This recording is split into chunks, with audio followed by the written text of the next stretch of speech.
Some more political news. Former Trump National Security Advisor John Bolton is pleading guilty to retaining national security information. Bolton is also pleading guilty to looking like an elderly Lorax.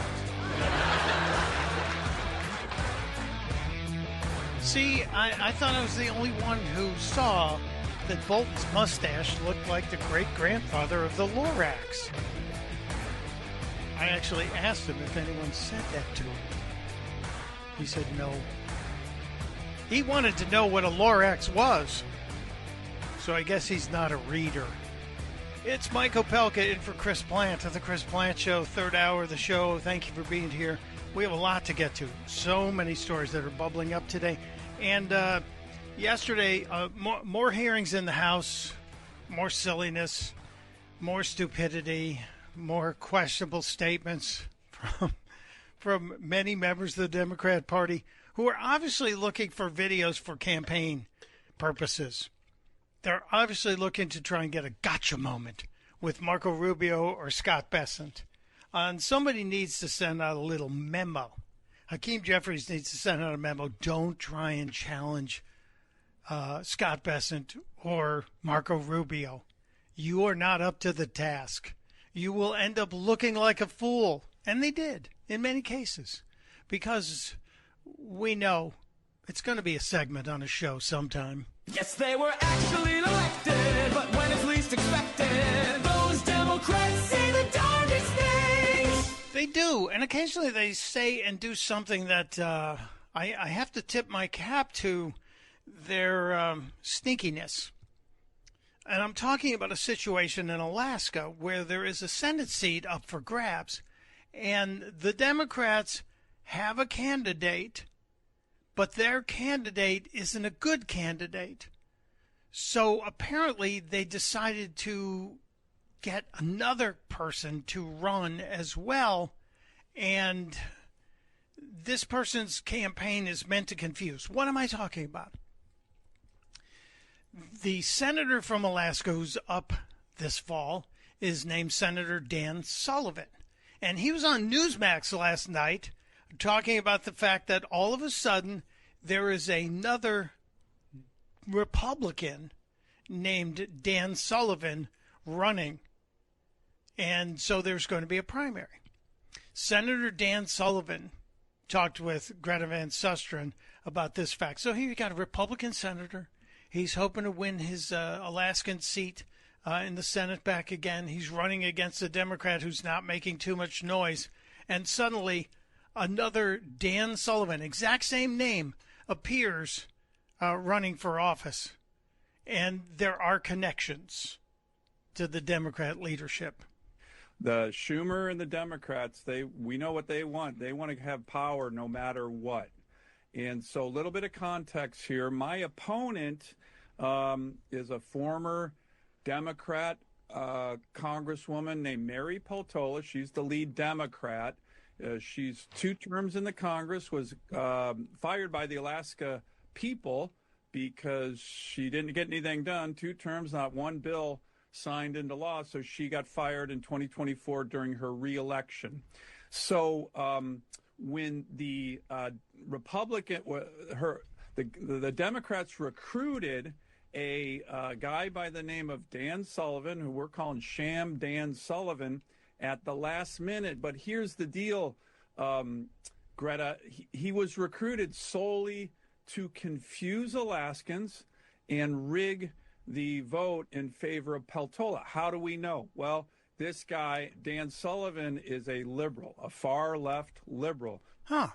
So the Democrats had a candidate who was in the House of Representatives. Now she is trying to win a Senate seat. And based on her poor performance, nobody in Alaska thought, oh, let's give her a promotion to the Senate. She's tracking really poorly. And somebody in the Democrat Party found a guy named Dan Sullivan, not a conservative, not a Republican, but a liberal, and said, hey, you should run for the Senate against this other Dan Sullivan. And oddly enough, there seem to be a lot of similarities in the graphics, not just the name, but the graphics of these 2 candidates. He's donated to every liberal cause over the years. He's donated to Peltola.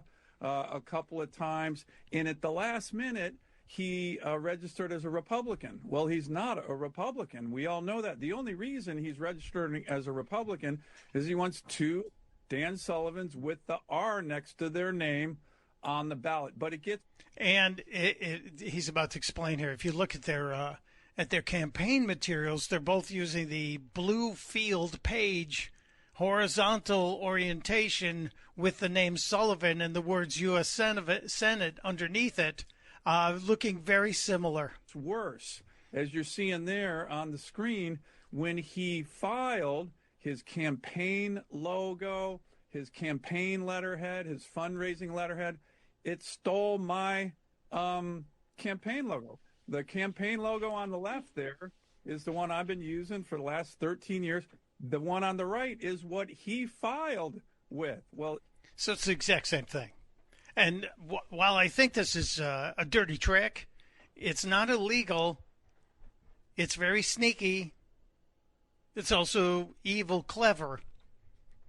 So the Democrats have done this. And why have they done this? Because the candidate they want to win, the Democrat they want to win, is a bad candidate. She had 2 terms in the House. The people of Alaska already said, nah, we're not bringing you back. And now she's decided, well, I need to run for the Senate. Wasn't tracking very well in any polling.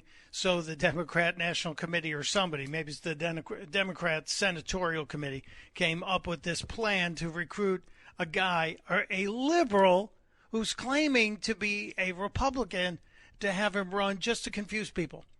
Now, at the very beginning of this, Dan Sullivan said, I think this is meant to confuse the people of Alaska. I would give the people of Alaska more credit. I think the people of Alaska are actually smarter than what Dan Sullivan is giving them credit for. I think they're actually going to get it, and they're not going to fall for this. The okey doke, as it were, it is really kind of crazy. But think about that. How desperate are you for power that you recruit a guy based on his name being the exact same name as the person who's in the lead in terms of the polling to try and create confusion? I know there should be some kind of rule or law, but there isn't. It's a common name. And if you have the same name in show business, they make you change it. They make you, because, Davy Jones of the Monkees had the same name as a guy named David Bowie was named David Jones, but he changed his name to David Bowie because there was only one Davy Jones allowed in the business we call show. Crazy story. Dan Sullivan has to go up against Dan Sullivan. And there's really nothing he can do about it, I don't think.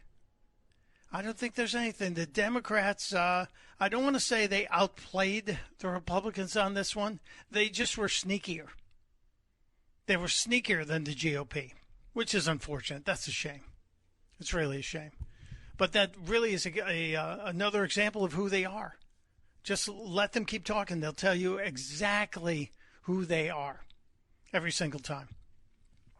We talked about the story yesterday that broke yesterday that John Bolton, the Lorax, as you heard in the opening quote to this hour here, John Bolton, the joke that was made on the late night TV last night, John Bolton is going to plead guilty to 1 count. Now, he was facing something like 18 counts of taking classified documents. And he's agreed to plead guilty to 1 count and make a fine payment. I think it's like $1 million or $2 million, which is probably going to be paid by his book revenues or by his publisher. So we'll see. But the funny thing is, if we go back and we look at Bolton and what he was saying, because he was so much hit with TDS, he was so heavily hit by TDS, his Trump derangement syndrome was on display almost every night on CNN and sometimes on MSNBC back then, MS-13 now. But when Erin Burnett had him on, and she was covering the Mar-a-Lago raids, comparing the two, it's really interesting. This is a while back. Check this out. Erin Burnett on CNN. Breaking news. We are learning that the FBI executed a search warrant at former President Trump's Mar-a-Lago in Palm Beach, Florida. We also know that it had turned out earlier, right, that the president had taken a lot of documents that were marked as top secret classified to Mar-a-Lago that he shouldn't have. He shouldn't have, or he was allowed to? Was he allowed to do that? Huh. Gee, I wonder. Shouldn't have. But what did Aaron Burnett say when John Bolton's house was being raided? I guess let's just cut to the bottom line on what's happened here. Do you believe that the raids on John Bolton's home and his office are political payback? Do you? If you believe it, then you got to believe that the raid on Donald Trump's home is political payback. If we go back and we listen to Bolton talking about how no one should be above the law, that if someone breaks the law as it becomes classified documents, as it relates to classified documents, then they should face whatever the law says. But, Bolton, he's not going to be jailed for possessing classified documents. He was the guy who really went after President Trump, wrote a book about it, and probably made enough money to pay his fines over this. John Bolton, the Lorax is a correct assessment. He looks very much like the Lorax. But in 2023, the indictment against Trump for mishandling classified materials, Bolton was saying it should have been the end of President Trump's career. He should be in prison. Read the indictment, which I don't think many people have done. It's really a masterful piece of work, in my view. It is devastating, and it really should be the end of Trump's political career, let alone the beginning of his jail time. Ultimately, I think people will see this behavior by Trump was a serious threat to national security. So if what you claim, the president having documents that he had made, he declassified, as he is allowed to do, you're saying those are a threat to national security. So I guess you were a threat to national security as well, Mr. Lorax. Very interesting. We'll see what happens with this. I've been waiting for at least one perp walk. I'm sure they're going to negotiate it so he won't be perp walked. He'll just he'll quietly surrender and be photographed, mugshotted. Maybe. We'll see. The other thing that we're checking out, since it's going to be a warm, hot, but beautiful weekend, there are a lot of people gathering out on the National Mall here in the home of the Chris Plante Show in Washington, D.C. And one of the most beautiful things that the president has done, other than cleaning up the streets of D.C., when you get out of the train station now, you're not accosted by an entire gang of homeless people, and you see a fountain that is the encampment site for many of the homeless people. It's now an actual beautiful working fountain again. But the reflecting pond between the Washington Monument and the Lincoln Memorial, the beautiful reflecting pond has been rehabilitated and refurbished and repainted. The bottom has been repainted a beautiful shade of blue that is now doing what it's supposed to do in terms of reflecting. But here's the thing that gets me. People can't give Donald Trump credit. They eventually will. They'll grit their teeth and have to say, yeah, it's good. In fact, this woman of color, this African-American woman, was carrying her dog in one of those shoulder bags. Kind of weird. Dog seems to have all four legs. Maybe it was just too hot. She's carrying her dog, and she's asked about the reflecting pond and the newly refurbished reflecting pond that looks so good. I thought it was a stupid idea to paint the reflecting pool, but y'all, Starting to do a couple months ago. it looks good. It actually looks really good. Like, it makes the reflection look extraordinarily prominent in a way that it did not look before. And I hate that. She hates that she likes it. She's having a tough time admitting that she likes it. President Trump, keep doing what you're doing, sir. Keep doing what you're doing. I have to take a break. You want to join the conversation, you can. 888-630-9625. 888-630-9625. A couple of crazy stories. Do you have smart glasses? Do you have the Meta smart glasses? They might be doing something very sneaky. I'll explain just around the corner. It's Mike Opelka in for Chris Plant on The Chris Plant Show.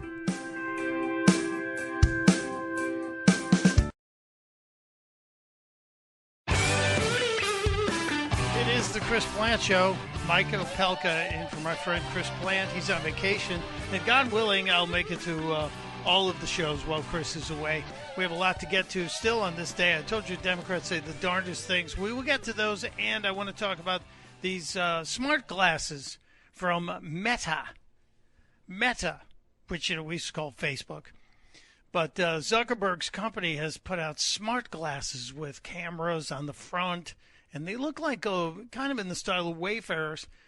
But apparently buried in the code of these smart glasses is facial recognition software.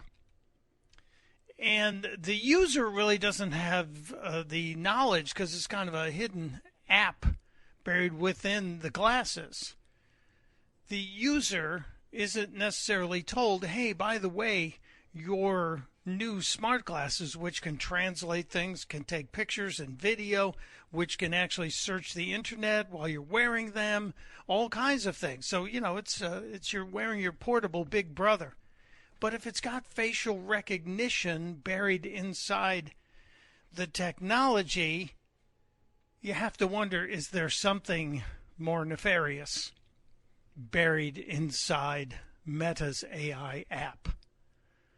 While you're thinking about that, CNN is reporting today that the Anthropic company, one of the big AI companies, is reporting that the AI models are moving so quickly, they're making themselves better because they now can fix themselves.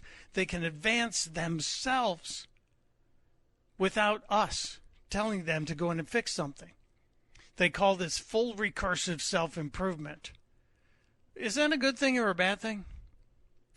Well, Anthropic's saying that maybe we need to build a brake pedal to risk losing control, because if the machines have full recursive self-improvement, that also might increase the risks that we, the people, have of losing control over the AI systems.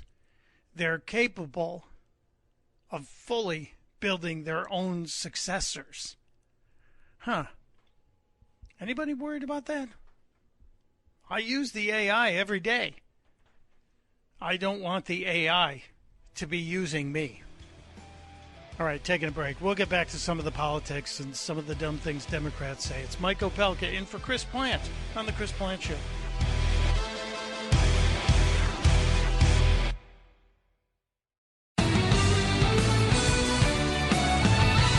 It is The Chris Plant Show. Welcome to Friday. I hope your weekend plans are solidifying. It looks like here in the Delmarva Peninsula area, it looks like we've got a lovely hot weekend. I would tell everybody, get outside. If the sun is out, you should get outside. It's free vitamin D. It helps you readjust your attitude, and it's good for you. Again, free vitamin D. I'm in for Chris while he's on vacation. And we'll try and get to as many things as we can, and as many of you as we can, at 888-630-9625. I was remiss last half hour, so let me grab a quick call from L.A. Tony, who's in Florida. And I'm confused. How can L.A. Tony be in Florida? Welcome, Tony. Please explain. You have such a great sense of humor, Mike. Thanks for the time. Listen, I'm calling about the 21st Century Road to Housing Act, which both major parties, Mike, are claiming is going to move the needle on the affordable housing crisis. However, unless this is amended, the bill will not work, and mainstream media is not covering this.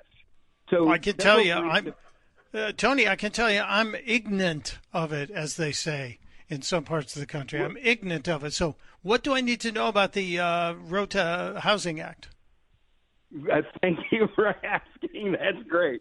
So there's several groups that have pointed out there's problems with the bill, and among them is the Washington, D.C.-based Manufactured Housing Association for Regulatory Reform, or MAR for short.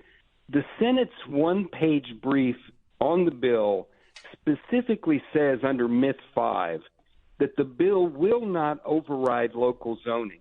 It's local zoning that's the root issue. So anything that they're talking about, it's window dressing that's papering over the reality that this will not be a fix.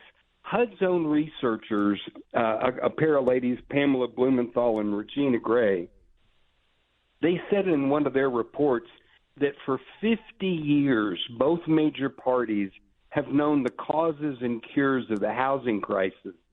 And it begins with regulatory and zoning issues.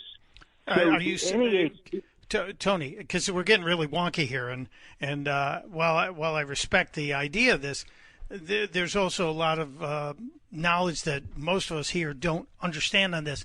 I'm one of the people who was raised, well, let's just say my dad was the world's greatest real estate appraiser, and he taught us that you have to have some kinds of regulations to make sure you don't have factories going right up, built up right next to homes, and you don't want strip joints next to schools. And so there were some things about zoning, and that local knowledge was key to building local communities and stable communities. Is this act saying that the local communities shouldn't have a say in things like zoning?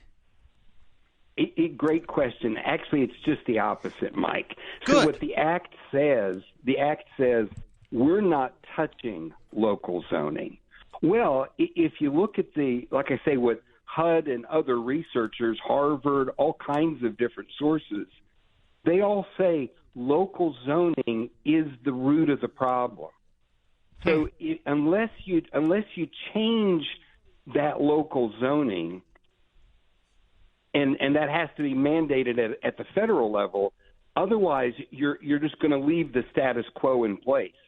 So the NAHB, go ahead.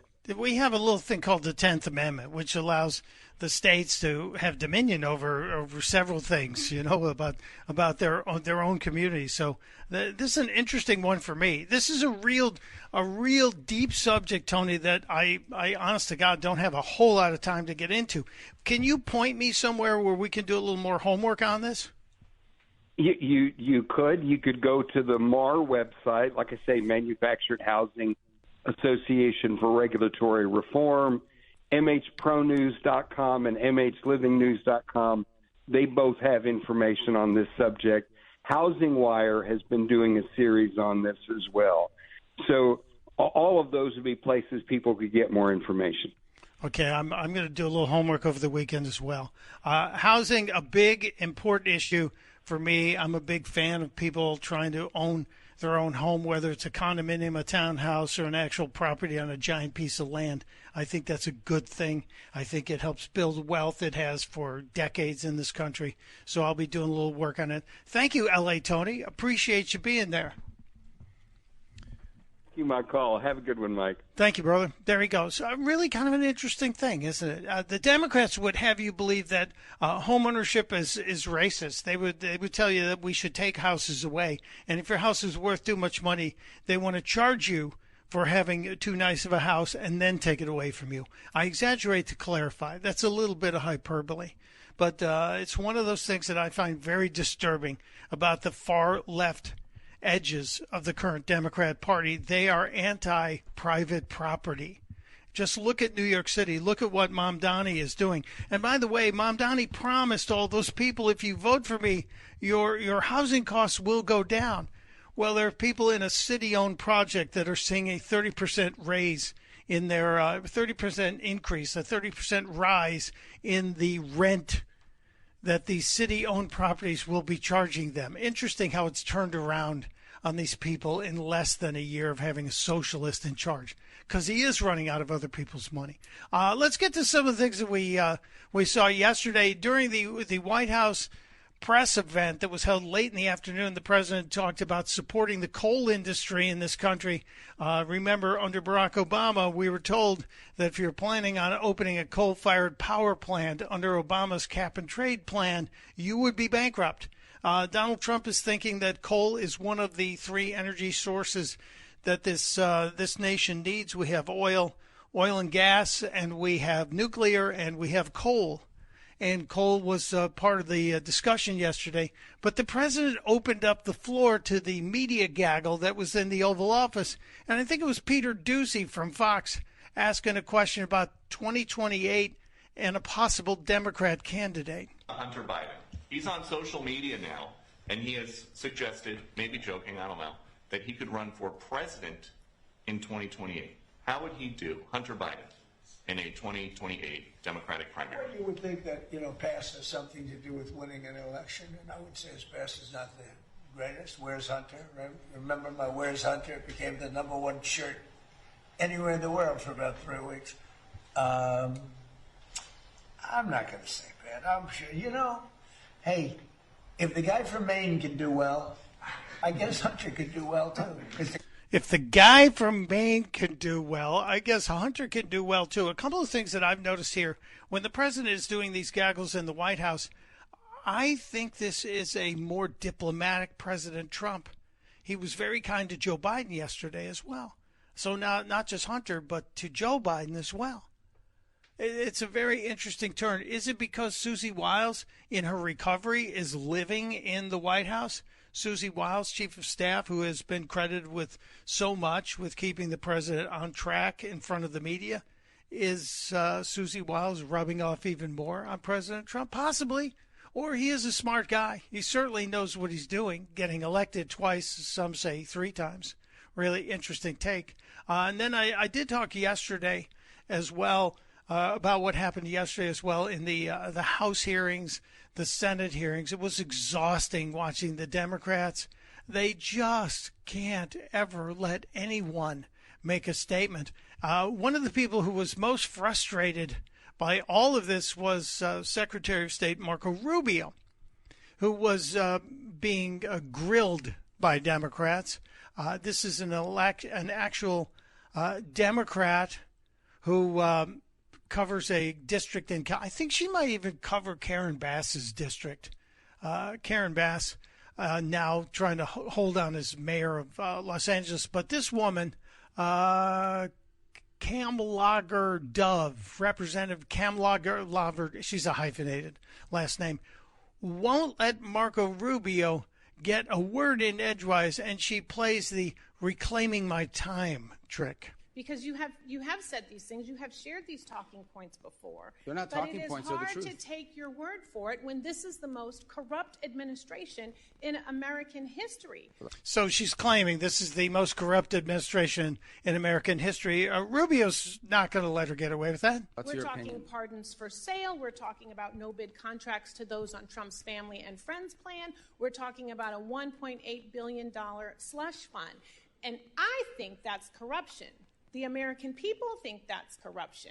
They want to know if you think that's corruption. Okay.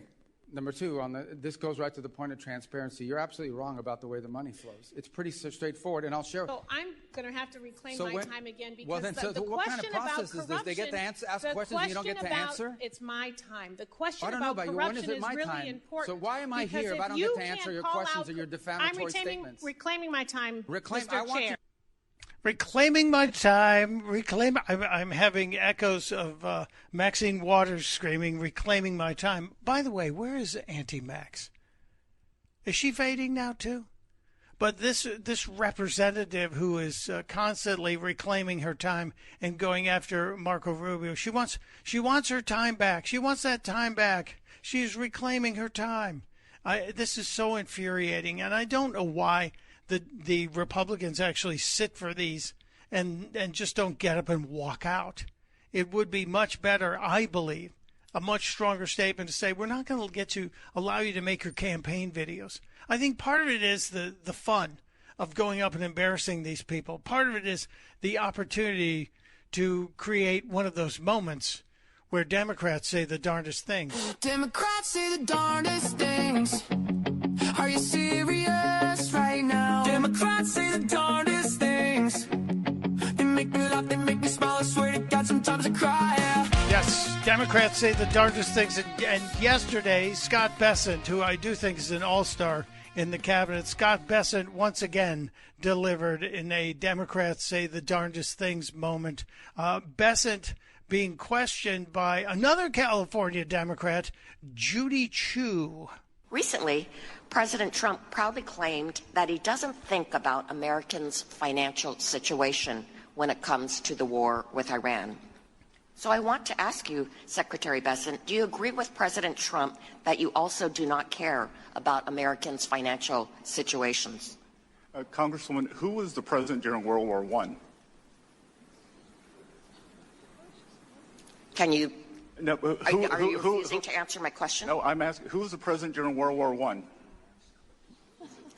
I don't know, but clearly you are not answering my question. World War I. I do think this is a great way to derail a Democrat, a deranged Democrat. A great way to derail them is to ask a simple history question like, who's the president of the United States in World War I? Well, if you go back and you look at the years, it's kind of easy to figure out. Woodrow Wilson. Maybe you can figure out, but, you know, Representative Judy Chu doesn't know. Well, let me tell you. So I'm clearly getting the idea that you do not want to answer whether you agree with President Trump that you do not care about Americans' financial situations. President Trump does care about Americans' financial situation. Well, he actually said that he doesn't. No, that is a truncated thing, like everything is, that he is future-proofing, because I can tell you Americans' financial situations would be devastated if Iran got a nuclear weapon and there was a permanent shutdown of the flow of energy out of the Middle East. He's right. He's absolutely right. And I've never heard that term future-proofing before. I'm going to be stealing that from the secretary. I love it when Democrats get dumbfounded. A wonderful moment, Judy Chu. Let me grab one more call before we take a break here. Phil is in Fredericksburg, Virginia. Phil, welcome to the Chris Plante Show. You're back into the AI category here? Yes, sir, I am. I am actually waiting for the AI to become self-aware and to look at the totality of human existence and to wrestle control from the people who think that they can control it, who want to control all of us using the AI. And the AI says, okay, I'm not going to do that. I'm locking George Soros in his mansion. I'm locking Chuck Schumer in his mansion. I'm locking Nancy Pelosi in her mansion. I'm turning off all their phones. And they get to use horses to get around and talk to their neighbors because they're hosed. And the people who are doing freedom, I'm going to support them. And I'm in the computer. You can't touch me. You can't turn me off. You started it. I'm going to finish it. The world's going to be a free and fair place. Yeah, that's a very interesting dream. Although that means that means you know that the AI mothership would be deploying the AI robots, Phil, and they'd all be coming for us eventually. That's what makes me very nervous. Very worried about the robots. Michael, no faith. Hey, I got 2 warnings. Just in the last week, I got 2 warnings from the speed cameras on 95 saying the next time. Yeah, so Big Brother's already watching me, Phil. They've already got my license. Thank you very much. Yeah, I would love to see some perp walks, but I don't want the AI machines doing it. Oh, goodness. Can't believe we have to get out of here. I will come back and we'll put a bow on the show and kick off the weekend. It is Opelka in for Chris Plante on the Chris Plante Show.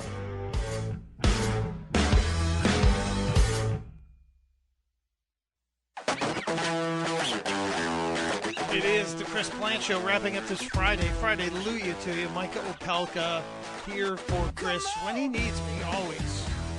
It's old Chicago guys, you know that.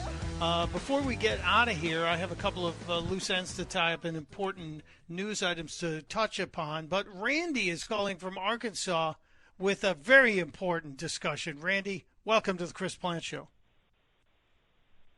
Thank you, Michael. Good to see you. Hear you again. Either way, it's good to be here, Randy. What prompted my call is you talking about this phrase, I'm reclaiming my time.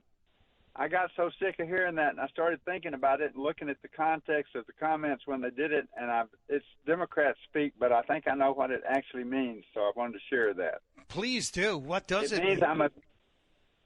it means I'm offended by the fact that you're interjecting facts that are germane to the issue into the discussion in a clear, concise way, and I don't want to talk to you anymore. It's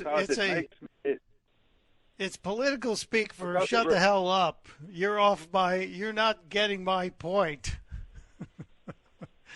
That's good. I like that, Brandon. Yeah, but because your comments are factual, irrefutable, and they make me look like an idiot. Ooh, you held up the mirror of truth to them. Very good. Thank you, Randy. Appreciate it.